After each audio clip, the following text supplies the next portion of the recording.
Welcome to another episode of Game Boy Roulette, where we take a look at randomly chosen games from the Game Boy library. Motocross Maniacs. Ooh, it's alliterative. That's an immediate plus. You know what's great about driving games? They can go in so many different ways. The idea of moving something with wheels from one area to another is simple enough, but there are so many branches you can take. Perhaps it's a straight-up racing game like your Gran Turismo, or something with actual missions and objectives like the Driver series. How about something with more finesse like Trials? Or maybe you're in the mood for something more destructive like the Twisted Metal series. Or you just throw some items and stage hazards and ruined friendships into the game and you got Mario Kart. Driving games might be one of the most versatile genres in gaming, and it's manifested itself in so many different ways over the years. Such is the case with today's game, Motocross Maniacs. Based on what else, Motocross, this game supposedly takes more of a platforming direction, emphasizing tricky jumps and more skillful manipulation of your bike, or at least that's what the back of the box implies. And there's something about this game that's giving me hope. The publisher and developer, Ultra Games. But as we all know, that's just a secret disguise. And the true developer of the game is one of the most reliable companies in the 90s, Konami.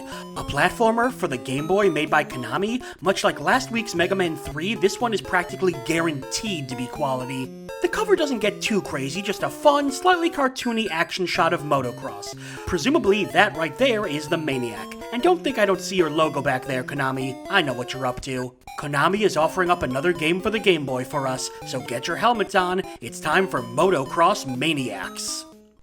You can't fool me, Ultra Games. I know your secrets. Oh, it even says Konami right there. Motocross Maniacs. Oh, and we're back here. Well, that was quick. Anyway, Motocross Maniacs. There's no music. No music at all? Oh, there it is. And it's exactly the kind of music you'd think.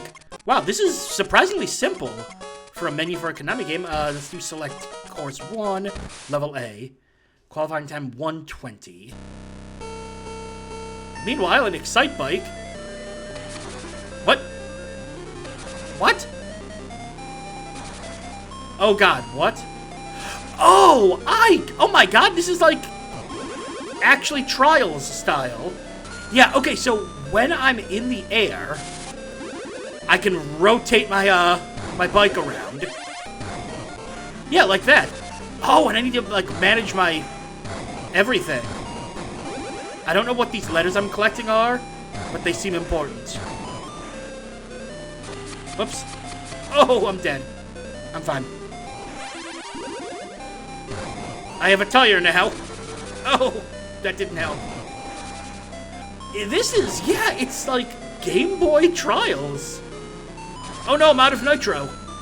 By the way, I was hitting B for those nitro boosts. Okay, so the N gives me nitro. The T gives me time. The R is for tire, but I don't know what that means exactly. I might actually look that up after this race. Was that an S, by the way? What did that do? Yeah! It's a record! I did it! I'm a hero! I'm a motocross maniac!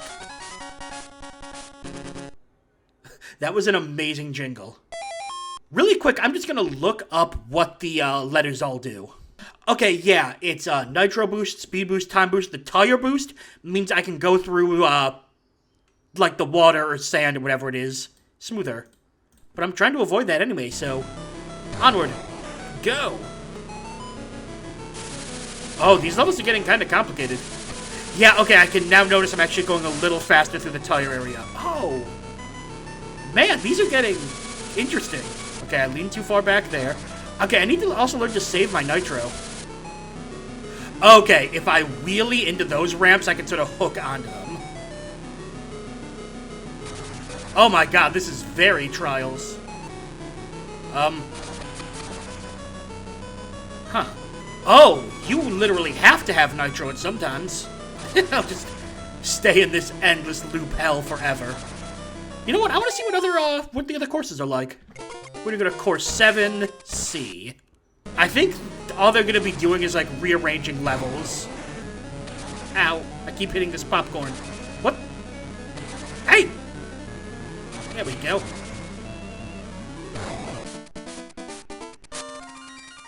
Oh man, that's tough.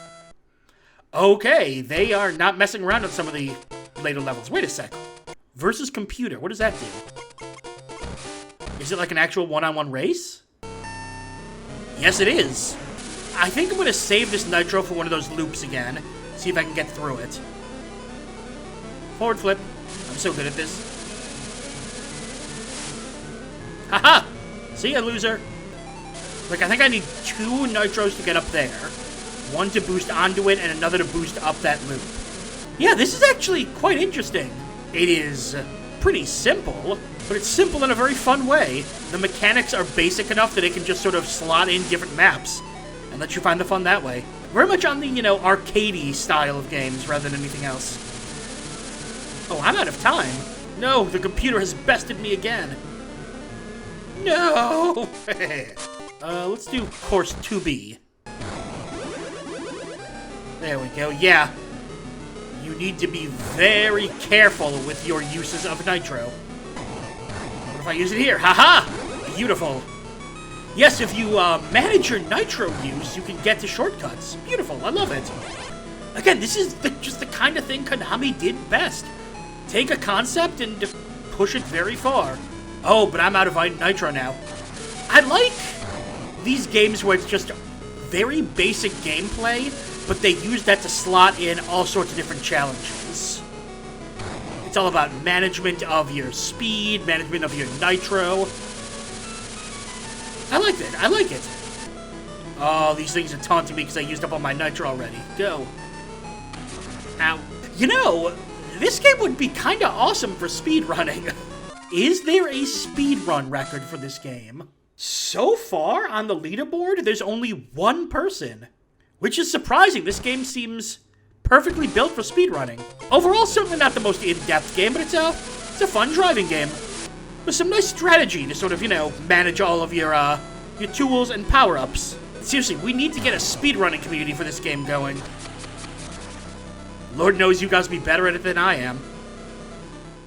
What can I say? If it's Konami, it's quality. Or Ultra, whatever. Motocross Maniacs took the driving genre and meshed it with platformers to create a slightly more thoughtful approach to driving, much like Trials would do years later. But for an early attempt at that style of game, I gotta say it did quite well. With only an accelerate and turbo button and basic rotation controls, it instead focused on providing a nice variety of levels to have fun with those mechanics. Yes, the levels were a bit samey, but that's fine for the Game Boy, especially when they add in things such as power-ups, strategic management of nitro, and racing the computer. It's a nice amount of gameplay to put in a driving game. I guess the only real problem with the game is that while it has a variety of levels, the levels themselves don't have much variety, if that makes any sense.